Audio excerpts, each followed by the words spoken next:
दोस्तों, एक समय की बात है, एक युवक के मन में यह सवाल खड़ा हो गया कि वह शादी करे या संन्यास ले।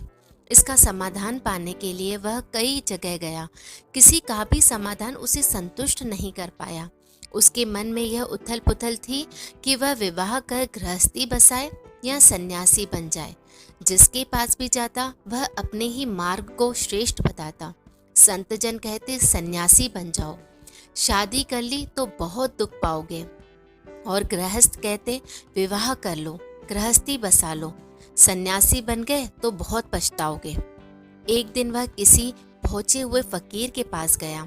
उसने कहा, मैं अनिर्णय की स्थिति में हूँ कि मैं विवाह करके घर बसाऊं या सन्यासी जीवन जीऊं। फकीर ने कहा, बैठो, थोड़ी देर में जवाब मिल जाएगा। थोड़ी देर बाद फकीर ने अपनी पत्नी से कहा, मैं बाहर जा रहा हूँ, 2-3 घंटे बाद घूम कर आऊंगा। फकीर ने युवक को अपने साथ लिया और वे जंगल में जाकर एक पहाड़ी की तलहटी पर खड़े हुए। उन्होंने पहाड़ी के शिखर की ओर मुंह करके आवाज लगाई, ओ साधु बाबा, ओ साधु बाबा, नीचे आओ।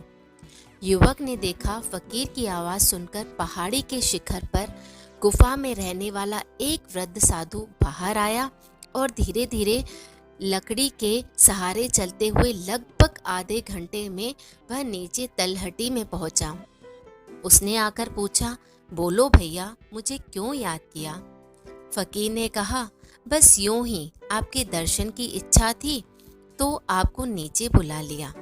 बूढ़े साधु बाबा ने आशीर्वाद देते हुए वापस पहाड़ी की ओर चढ़ाई शुरू कर दी। वापस चलने के बाद वे अपनी गुफा में पहुंचे ही थे कि फिर आवाज आई, ओ साधु बाबा, ओ साधु बाबा, जरा नीचे आओ।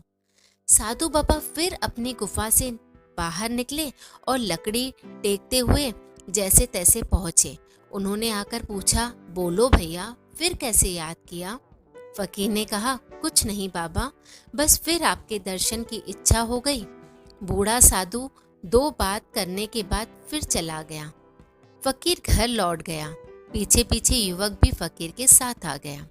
दोपहर का वक्त था। घर पहुंचकर फकीर ने अपनी पत्नी को आवाज दी, अरे सुनो, जरा लालटेन जलाकर आओ, मुझे कुछ लिखना है।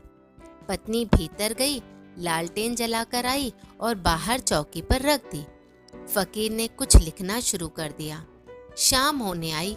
युवक उतावला होकर पूछने लगा, फकीर बाबा, मेरे सवाल का क्या हुआ? उसका तो जवाब दो ना। तो फकीर ने कहा, मैंने तो जवाब दे दिया ना। युवक ने पूछा, मैं तो कुछ समझा ही नहीं। फकीर ने कहा, मैंने तुम्हें जवाब दे दिया है। तुम्हारा सवाल था कि तुम साधु बनो या शादी करो, और तुम्हें इसका जवाब मिल गया है। युवक ने कहा, मैं आपकी बात समझ ही नहीं पा रहा हूँ, कृपया साफ साफ बताएं। फकीर ने कहा, तुम साधु बनना चाहते हो तो जरूर बनो, लेकिन उस साधु की तरह जिसे मैंने अकारण ही 2 बार नीचे बुलाया। तब भी उसके चेहरे पर क्रोध की छाया नहीं थी। उस वृद्ध साधु के मन में कोई कष्ट नहीं था। बार बार नीचे आकर ऊपर जाकर भी उसके अंतर मन में मेरे प्रति प्रेम ही झलक रहा था। अगर तुम शादी करना चाहते हो तो ऐसी पत्नी लेकर आना जिसे दोपहर के 2 बजे भी तुम कहो कि लालटेन जलाकर लाओ तो वह यह न पूछे कि सूरज की रोशनी में लालटेन जलाकर क्या करोगे। साधु बनना हो तो उस साधु की तरह बनो जहाँ मन में सवाल न उठे कि उसे बार बार नीचे आने जाने की तकलीफ क्यों दी जा रही है।